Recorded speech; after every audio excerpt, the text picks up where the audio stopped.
Hey, good morning Internet. Aujourd'hui, je veux adresser un message particulier à tous les guerriers et guerrières de la vie en cette fin d'année parce que j'ai eu près de moi des gens qui ont tenté des choses dans les règles de l'art. J'ai moi-même plusieurs fois dans ma vie tenté des choses dans les règles de l'art, c'est-à-dire la motivation y était, la planification y était, la foi y était, tout y était et ça n'a pas marché. Et ça arrive.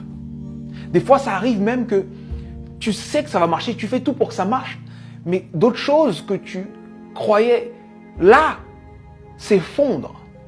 Des imprévus de la vie arrivent en angle mort et boum! Des choses qu'on peut appeler catastrophiques. Et là, tu te poses la question, mais pourquoi moi? Pourquoi c'est aussi dur pour moi? Pourquoi ça m'arrive à moi? Si tu es de ceux qui se posent cette question, il faut que je te raconte l'histoire d'un homme. Cet homme est né en 1809. En 1816, à 7 ans, forcé à travailler parce qu'on est en train d'expulser sa famille. En 1818, il perd sa mère. En 1828, il perd sa sœur. En 1831, il lance son premier business et il fait faillite. En 1832, il se présente aux élections législatives. Il perd. En 1833, il emprunte de nouveau de l'argent pour créer un business qu'il lance et qui fait faillite encore. En 1835, il rencontre une femme merveilleuse, il tombe amoureux d'elle, il se fiance et elle meurt. En 1836, il rentre dans une période sombre de sa vie, il rentre dans une dépression profonde. Et il reste alité pendant 6 mois consécutifs.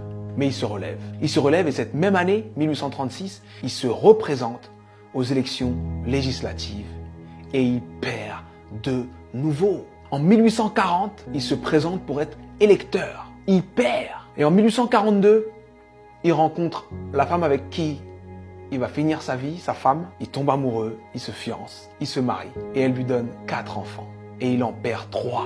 En 1843, il se présente au Congrès et il perd. En 1845, il se présente de nouveau au Congrès et il perd de nouveau. En 1850, son fils meurt. En 1854, il se présente au Sénat, il perd. En 1956, il se présente pour être vice-président. Il n'a même pas 100 voix. En 1958, il se présente de nouveau au Sénat et il perd de nouveau. Et en 1960, Abraham Lincoln est élu président des États-Unis d'Amérique.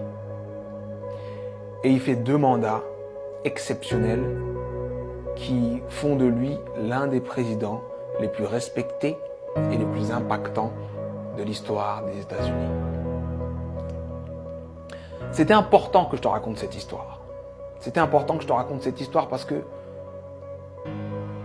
on voit le héros, mais on ne voit pas les coulisses de la réussite. Il faut que tu acceptes les coulisses de ta réussite. Peu importe la difficulté, peu importe ce qui se passe, peu importe ce que tu dis, sache que tant que tu respires, ton but t'attend. Tant que tu respires, ton rêve t'attend. Et je vais te dire une chose que je veux que tu gardes dans ta tête et dans ton cœur le plus longtemps possible et que tu te répètes le plus souvent possible. Les épreuves que tu trouves sur ton parcours sont adaptées à ton potentiel. Les petits potentiels ont de petites épreuves. Les gros potentiels ont de grosses épreuves. On peut tous, dans nos vies, prendre des feuilles, noter les dates des moments les moins drôles de nos vies, les moments les plus difficiles de nos vies, et faire une liste comme celle que je viens de faire pour Abraham Lincoln. Mais sincèrement, je pense que Abraham Lincoln faisait l'inverse. Pour avancer dans les coulisses de la réussite, pour avancer face à toutes ces épreuves, il faut se focaliser sur ce qu'il y a de bon, de positif et ce qui nous donne envie d'avancer.